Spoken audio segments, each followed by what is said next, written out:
Hello and welcome to my channel. Today I'm going to be discussing Heart of Darkness by Joseph Conrad and Apocalypse Now, the 1979 film by Francis Ford Coppola. I'll be discussing the theatrical cut of this movie, not the Redux, even though I've watched the Redux, but I don't really feel like talking about that version.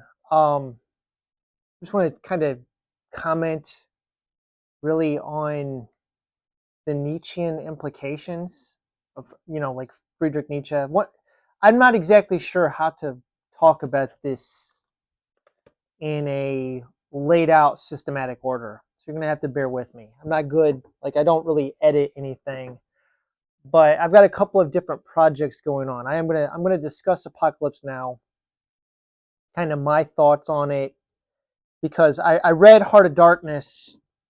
I read this book twice in an attempt to understand the movie, but I think having read this twice, watching the movie, listening to Francis Ford Coppola's commentary on the film to try to understand it. Like, I get it, but I've got several different things going on. By no means am I a Nietzsche scholar. I am not a Nietzsche. I'm not a Nietzschean. Okay, I'm an Orthodox Christian.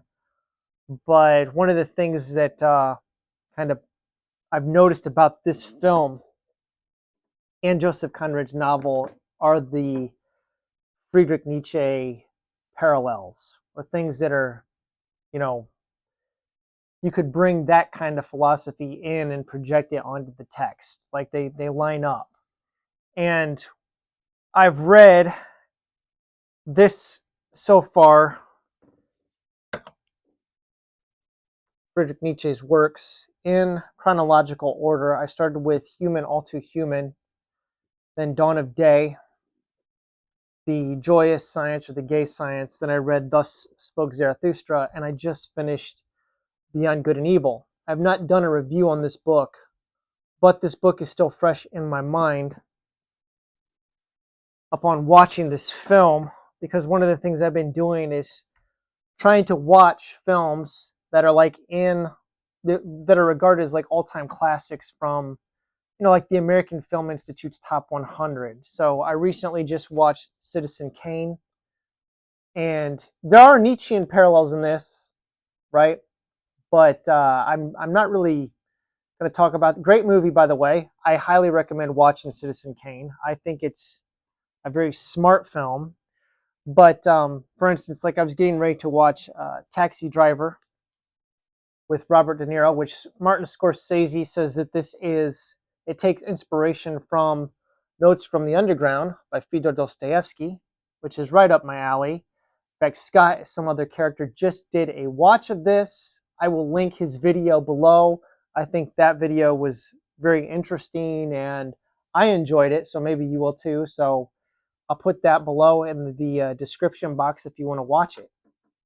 But what specifically got me going down the path of reading Friedrich Nietzsche was this book, Nihilism, The Root of the Revolution of the Modern Age by Father Seraphim Rose. Really thin book.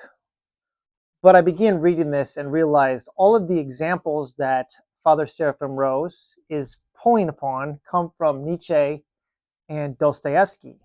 So I've been reading through Dostoevsky, and thus far I have read Crime and Punishment, Doubles, The Idiot, Notes from the Underground, and The Gambler, right? I have yet to read The Brothers Karamazov, which I'm going to read. And I've read all of the Nietzsche, which I've discussed. So I feel like I'm about ready to begin like really reading this book and understanding it, because I felt like I had to do a lot of preparation for reading this. But I do plan on reading The Brothers Karamazov and finishing up reading The Genealogy of Morals, Twilight of the Idols, and Ecce Homo and the Antichrist by Nietzsche.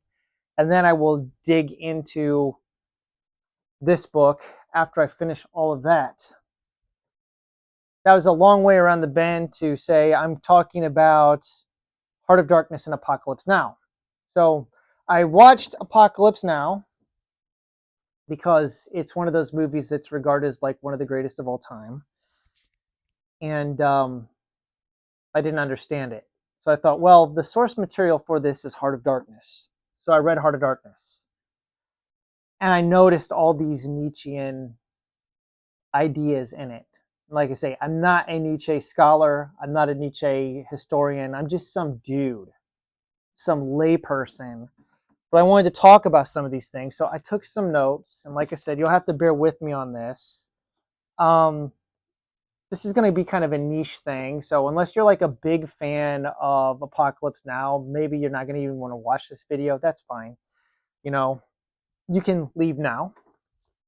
Because I'm not really going to focus too much on Joseph Conrad's novel. I'm going to focus more on the movie, I think. But Heart of Darkness by Joseph Conrad was written in 1899. It's often regarded as an anti-imperial or an anti-colonial work.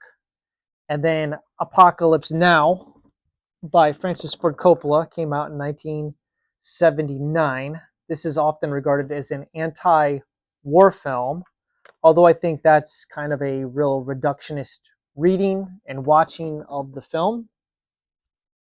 In both versions, you have a boat traveling up a river to deal with an individual known as Kurtz. In Heart of Darkness by Joseph Conrad, Kurtz is a ivory trader. He works for a company that's just simply known as the company, and he set himself up as a god amongst the people, right? In the film Apocalypse Now, Kurtz is played by Marlon Brando. He is a Green Beret special forces dude that has kind of gone off the grid and set himself up as a god amongst the natives. This parallel exists in both Heart of Darkness by Joseph Conrad and in Apocalypse Now by Francis Ford Coppola. Kurtz, in both versions, is the leader of the native peoples. He set himself up as a god. He's kind of a Übermensch character, referring back to Friedrich Nietzsche and his work, the Übermensch. He has Übermensch characteristics. The Übermensch creates his own value structure. He does not follow the herd mentality, so to speak, that Nietzsche speaks of. He has a master mentality. He questions values, he transcends values, and establishes his own value set. He's life affirming, and he goes along with this concept called amor fati, embracing fate. This is why Kurtz in both versions is a failed Übermensch. He has Übermensch potential, but he doesn't live up to the Übermensch values that Nietzsche describes. So I may be going over a lot of people's heads here, and I apologize for that, but I'll get into the heart of both the novel and the movie, which at its heart, I'm going to quote Francis Ford Coppola here from an interview he gave at a press conference in 1978. He says, quote, "How do you make a film about moral ambiguity that is not ambiguous?" So both Heart of Darkness by Joseph Conrad and Apocalypse Now, as I see it, they're not really anti-colonial or anti-imperial or anti-war film in the case of Apocalypse Now. They're more an exploration of the human condition and a question of traditional notions and value sets of good and evil. All right, so in both of these works, you have the jungle and you have civilization. And the jungle and civilization are in conflict with each other. Civilization, it provides meaning for the characters in, as for instance, Marlowe, who is our protagonist in Heart of Darkness, and Captain Willard in Apocalypse Now, right? There's this contrast between civilization and the jungle. The jungle itself, it's like this amorphous thing. These both Apocalypse Now and Heart of Darkness seem to question morality. They're both like amoral environments. We have a general in the movie Apocalypse Now. So since I'm going to focus more on Apocalypse Now than Joseph Conrad's novel, we have the Martin Sheen character when the movie opens, Captain Willard. He's a Green Beret, and he is tasked with orders. He's given these orders. He's given a mission. He says, they gave me a mission for my sins, right? So he gets a mission. He meets this General Corpsman character. Now Harrison Ford shows up. Harrison Ford, it plays I can't remember what I think it's Lieutenant Lucas, okay? Harrison Ford's talking to Willard, played by Martin Sheen. And then there's this General Corpsman who says this: in this war, things get confused out there. Power, ideals, the old morality, and practical military necessity. But out there with the natives, it must be a temptation to be God, because there's a conflict in every human heart between the rational and irrational, between good and evil. And good does not always triumph. Sometimes the dark side overcomes what Lincoln called the better angels of our nature. So this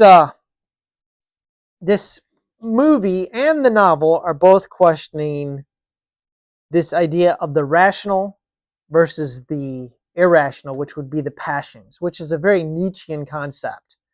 Nietzsche talks about throughout his works about two aspects in man. There's the Apollinarian and the Dionysian. So the Apollinarian aspect in man, it kind of imbues his rational, ordered thinking, what we call like civilized behavior and whatnot. And then the Dionysian aspect is man's passions, his irrational behavior. This is inhabited for Nietzsche in music and poetry, right? It's more of a feeling of things rather than a logical, ordered, I don't know how to talk about this really. If you're like watching Star Trek, right? For instance, Star Trek, the original series, Spock is the logical Apollinarian side, and Leonard McCoy represents the Dionysian, more emotional side of things. And then Captain Kirk is the synthesis of these two positions. So it's trying to balance within the human person to keep and balance both the Apollinarian and the Dionysian, both the logic and the emotional, the rational and the passions, to keep them, not one over the other, but to integrate them and keep them as a whole. And for Nietzsche, he's talking about like the loss of values, the loss of civilization, right? Like Nietzsche's whole thing is about truth, and that there is no truth, and that the loss of truth, when Nietzsche says God is dead, he's talking about metaphysics, metaphysical reality. Whether you're a Platonist, whether you are, for instance, a Christian, he is abandoning the whole idea that there exists an absolute truth, a metaphysical reality of the thing within itself. So for Nietzsche, he says there is no truth, there is no absolute state of affairs, no thing in itself. And for Nietzsche, all truth is then relative. There is then no question or no answer to the question, why? So if you reduce everything down to like Darwinism and materiality, right? The only thing that exists is scientific truth. And scientific truth is subject to change because it begins with observation, it proceeds by logic, it's always discursive, and it's always expressed in relation to something else. There is no truth in and of itself. The absolute, this is the paradox, the absolute cannot be attained by means of the relative. So you can never arrive to absolute truth. Truth is always in flux, it's always moving, and therefore this leads to nihilism. This is why the whole question of morals and morality and traditional logic, the valuations, right, are called into question. Because I think for Joseph Conrad doesn't seem, at least in this novel, to put forth any idea or concept of God.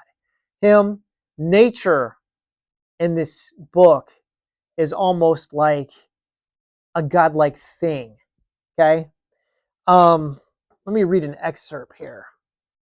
So for Conrad in this novel, civilization is what provides meaning. And when you get away from civilization, you get out into the jungle, kind of represents this primordial space, right? Like that Apollinarian aspect of man, his ordered rational reasoning dissipates. And he goes back to a more primitive state, and he sums it up as this. This is in chapter 2 of Heart of Darkness, traveling along the river. Conrad reads here, this is Marlowe speaking. Going up that river was like traveling back to the earliest beginnings of the world, when vegetation rioted on the earth and the big trees were kings. An empty stream, a great silence, an impenetrable forest.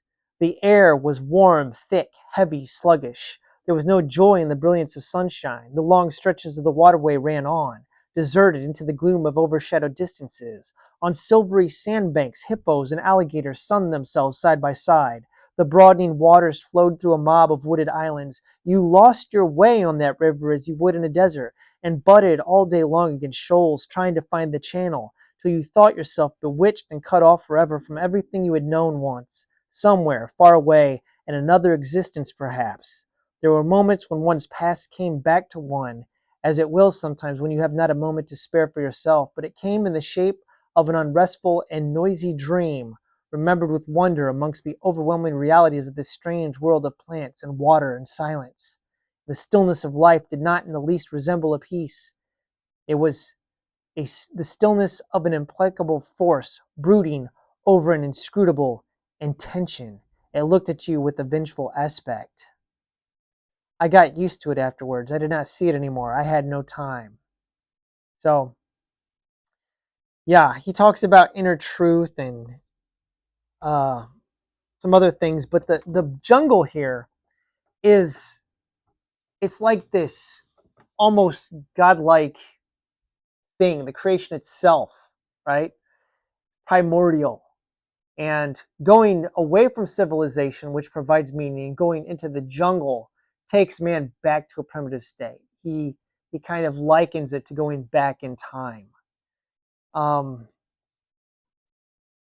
Nietzsche talks about in his works about truth. Since all truth is relative for him, he says that civilization essentially provides these moral codes. That truth is a shared, value set or a shared tradition. And so if you go away from civilization into this primordial soup where our character Marlowe finds himself in this book, or for instance, Willard, played by Martin Sheen in this book, in this movie, you see how men begin to lose themselves and descend into their baser instincts, into their passions. And the line between the moral and immoral is kind of blurred. We see, for instance, in Apocalypse Now, characters that are almost on the edge of insanity, right? We have Lieutenant Colonel Kilgore, played by Robert Duvall. His famous line, I love the smell of napalm in the morning, right? He wants to surf.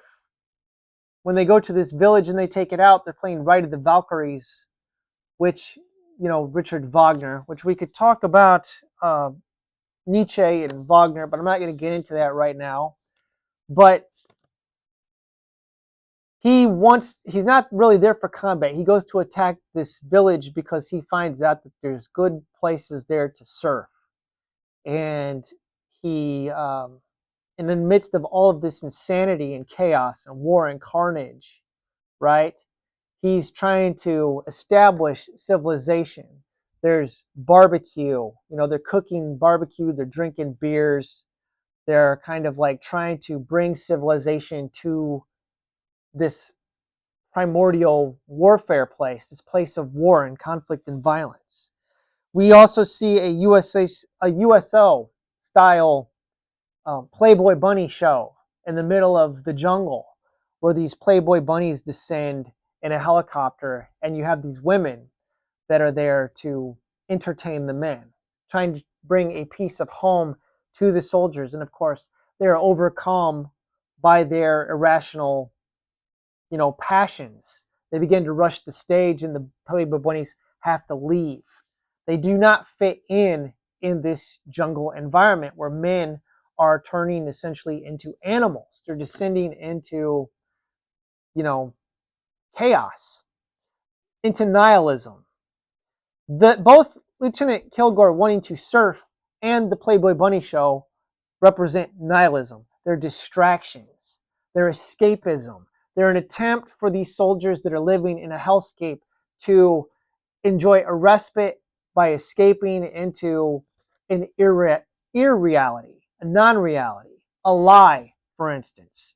The truth of the situation that they're in, both for Marlowe's character in Heart of Darkness and for our character here, Willard, in Apocalypse Now. The reality, the truth, is unbearable because the cure for nihilism is truth.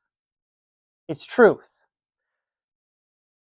Okay, so one of the things that's interesting, and this is a spoiler alert for Heart of Darkness, is that eventually Marlowe, at the end of this book, he tells a lie. Our character Kurtz, which we'll get into discussing in a moment, okay, his last words in the novel, he dies. He perishes from disease, malaria or something. His last words are the horror, which are Marlon Brando's last words in Apocalypse Now as well. Colonel Kurtz here, the horror. When Marlowe in this book goes and talks to Kurtz's fiancée, she asks him, what were his last words? Marlowe lies to her. He says, well, his last words were your name. He spoke your name. Whereas in Apocalypse Now, Kurtz, the character here, tells Willard to tell his son everything. So basically, he can't stomach a lie. He can't stand lies. He says, they're going to try to lie about what happened here. You go and you tell them the truth. Tell them everything that happened. So that is a difference between the film and the book. I think the book ends very dark, very nihilistic, hopeless, right? Whereas I think the movie has a hopeful ending, almost like a resurrection theme, okay? In a way, there's a difference here. There are Nietzschean values within both the book and the film, but I think the film, Willard, when he, again, there's spoilers for this, so hopefully you've watched it, he kills Kurtz. He kills Kurtz. He fulfills his mission, which is to exterminate with extreme prejudice, the orders that he's given earlier. But in a lot of ways, he agrees, both in the book and the film. Marlowe and Willard both admire Kurtz. They look up to him. They see him as this charismatic man that, a great man, for instance, even. But, yeah, he's this character that I don't know how to exactly, I'm trying to frame my thoughts here. We'll go back to Kurtz for a minute as this godlike, Ubermensch character, like thus spoke Zarathustra, right? Like the Ubermensch, okay? The Superman. Why does he fail? Well, he does not embrace this idea of amor fati, the love of fate, okay? He falls into despair. He's despondent.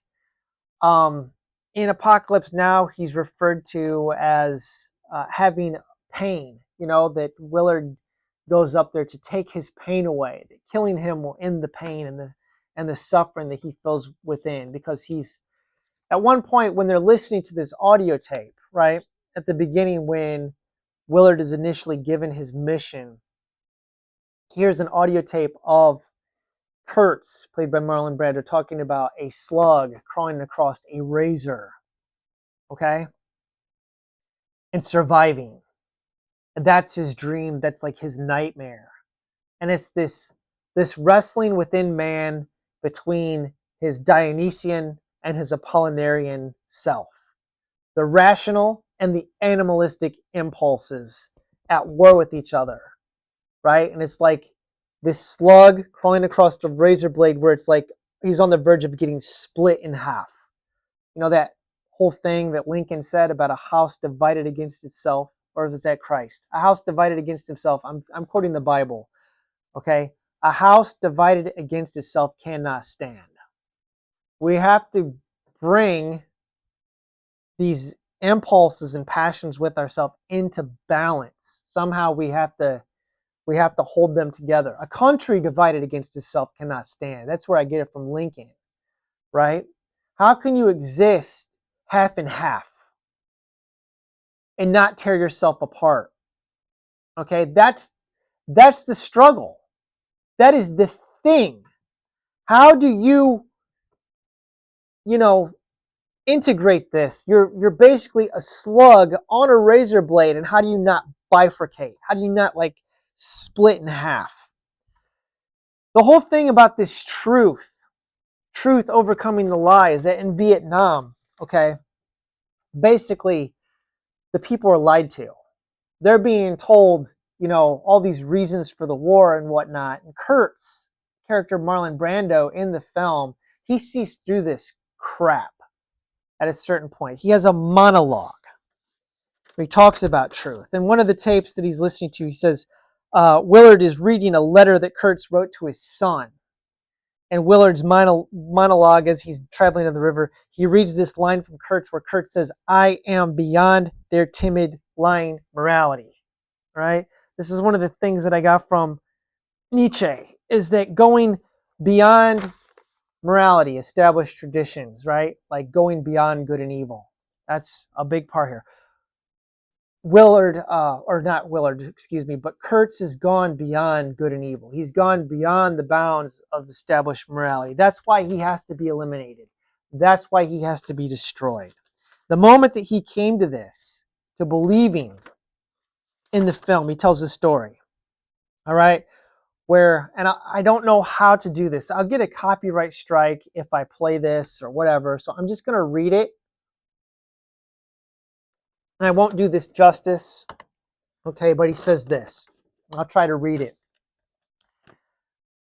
Kurt's monologue. "I've seen horrors that you've seen, but you have no right to call me a murderer. You have the right to kill me. You have a right to do that, but you have no right to judge me. It's impossible for words to describe what is necessary to those who don't know what horror means. Horror has a face, and you must make a friend of horror. Horror and moral terror are your friends. If they are not, then they're enemies to be feared. They are truly enemies. I remember when I was in Special Forces, seems 1,000 centuries ago, we went into a camp to inoculate the children. We left the camp after we had inoculated the children for polio, and this old man came running after us, and he was crying. He couldn't see, went back, and they had come and hacked off every inoculated arm. They were in a pile of little arms, and I remember I cried. I wept like some grandmother. I wanted to tear my teeth out. I didn't know what I wanted to do, and I wanted to remember it. I never want to forget it. I never want to forget. And then I realized, like I was shot by a diamond bullet right through my forehead. And I thought, my God, the genius of that, the will to do that. Perfect, genuine, complete, crystalline, pure. And then I realized they were stronger than we, because they could stand that. These were not monsters. These were men, trained cadres. These men who fought with their hearts, who had families, who had children, who were filled with love, but they had the strength to do that. If I had 10 divisions of those men, our troubles here would be over quickly.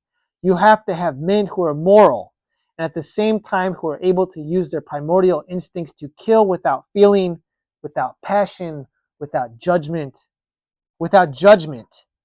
because it's judgment that defeats us.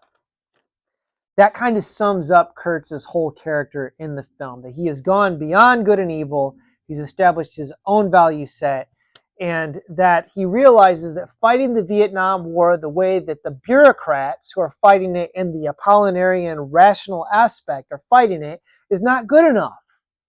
That these Viet Cong are primal and savage, and that the civilized men cannot reach the same level of savagery as these people, and therefore they are doomed to lose the war. And so what has happened to Kurtz is exactly what Nietzsche warned of in Beyond Good and Evil. Beyond Good and Evil 146. He who fights with monsters should look to it that he himself does not become a monster. And when you gaze long into an abyss, the abyss also gazes into you. The jungle is called, in Conrad's novel, The Heart of Darkness. It talks about going deeper and deeper into the heart of darkness. The jungle is the abyss. And these men, as we're watching this film and reading this novel, they are descending into madness and chaos. And the deeper they go into the jungle, the more primordial they become. And it's no longer the law, the rule of law of man, but it's the law of the jungle. Kill or be killed. There is only the will to power. As Kurt says here, that these men that hacked off these arms and threw them in a pile, they had the will to do that, the strength to do it, the will to overcome their love, their feelings, their compassion, right? They just did what was necessary. They did it without question. They did it. Kurtz is saying, we can't do that. Our judgments, our value judgments, our morality holds us back from doing so. And I don't know what the answer is to this movie. I don't know what the answer is to Nietzsche. I don't understand the things that I'm reading, these questions I'm wrestling with, the ethics and moralities of Christianity, the fact that Christians go to war. Christians war, you know? Christ gives us an edict that says he who lives by the sword dies by the sword. But at the same time, Christians that don't defend themselves, right? Like, I as a man, in my household, I am the defender of my family, to defend my wife and my children. I have a duty to do that. And where does that duty lie in conflict with Christ, who says, love your enemies? Do I allow the innocent to perish? Does just war theory, is there such thing as a just war? This is questions that, like, the movie and the book are wrestling with. And one of the things that Conrad does in his novel is he refers to these hubs of civilization as whitewashed sepulchers, right? Whited sepulchers. Of course, if you know Jesus' words from the Bible, he talks about whitewashed sepulchers in reference to the Pharisees. He says that they're filled with dead men's bones. They're full of lies and hypocrisy. And that's the difference between Captain Willard in the movie, played by Martin Sheen, and then in the book by Joseph Conrad, the character played of Marlowe, is that Marlowe lies and Willard doesn't. Willard is truthful. He sees the truth within himself, and perhaps maybe that's what the horror is realizing the darkness that lies within, the evil that every man is capable of. That we do have this war within ourselves, that if we're not careful, that we will lose ourselves, that we will not follow our, the path of light, but will fall into the darkness, that will gaze in the abyss too long and will become the monster that we're fighting against. Because Kurtz is a failed Übermensch. He is not life-affirming. His last words are not amor fati, but they're the horror. And this is the whole idea of Nietzsche's eternal recurrence, where it's like he puts forth this thought experiment that if you were forced to live your life over and over again, the way that it is just now and you couldn't change anything, would it be horrifying to you, or would you embrace it and think that it was wonderful? One of the things that I found interesting about Apocalypse Now, I don't know if this was intentional or not, but that the movie starts with Jim Morrison's song, The End, the Doors, right? This is the end, the Doors. The beginning of the movie starts with the end, and then at the end of the movie, you see the same music kick in again, and the ending of the film parallels the beginning of the film. So is the movie just a loop? There's no credits in the opening or the ending of the film, and you could almost think that the film is looping around and starting over itself, and that Willard in his mind is living this over and over and over again in Nietzsche's theory of eternal recurrence, or his idea of it, which is stated in Thus Spoke Zarathustra. I don't have the passage marked out, but this movie's deep, man. Much more so than the Marvel movie Drek that's coming out now. And it was written by John Milius, okay? And John Milius also wrote Conan the Barbarian and directed it, which starts with a quote from Nietzsche. So I cannot think that John Milius didn't read Nietzsche. Like, Nietzsche is all over in Apocalypse Now. I think reducing this to an anti-war film is very reductionist. Reducing Joseph Conrad's novel Heart of Darkness to an anti-colonial book is very reductionist. It's about, what did Coppola say? About the ambiguous nature of, how do you make a film about moral ambiguity that is not ambiguous? Yeah. That's the thing. Is truth ambiguous, or is there an absolute truth? And I think the fact that we're living in a time and a place now where truth is relative, we no longer accept absolute truths.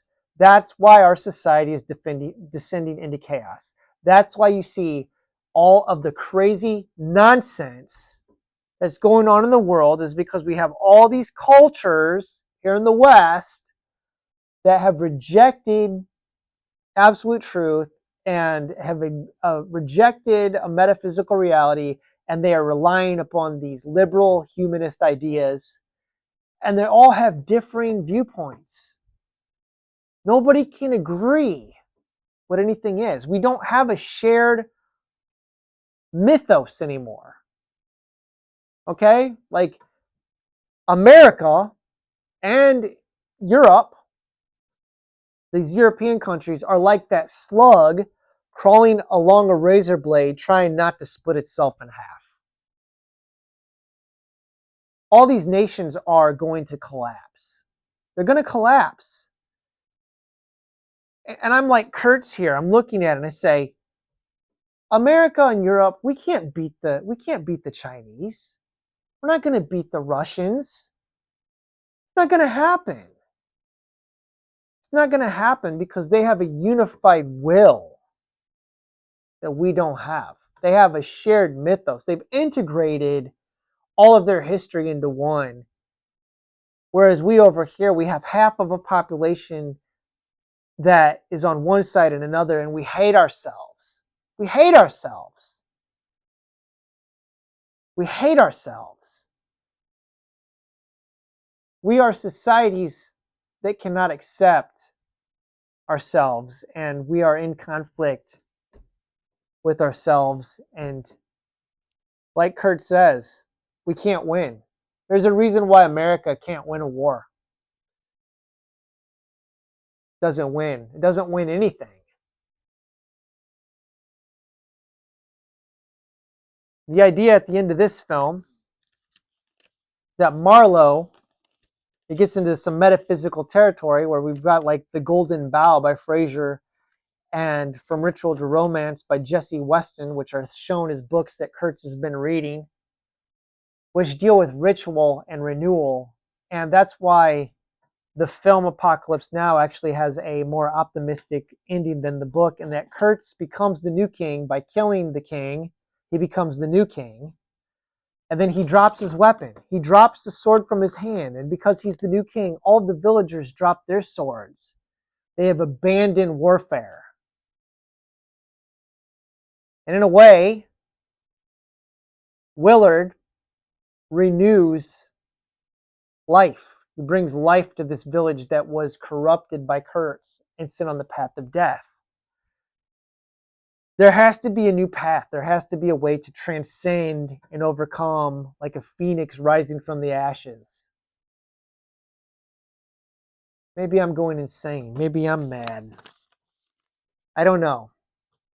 Maybe I'm nuts.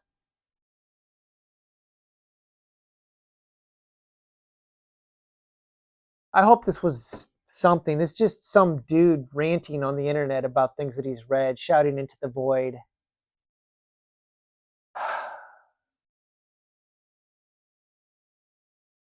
The horror. The horror. Is the material world, is reality, is it horrible or is it good? That's one of the things that I'm wrestling with between these two viewpoints of reading Nietzsche and reading Dostoevsky. Two men dealing with this existential crisis in very different ways.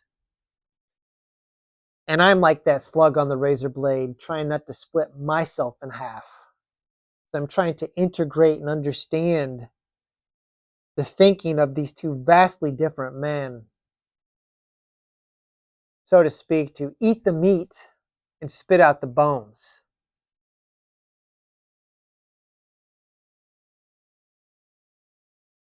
Have a wonderful day.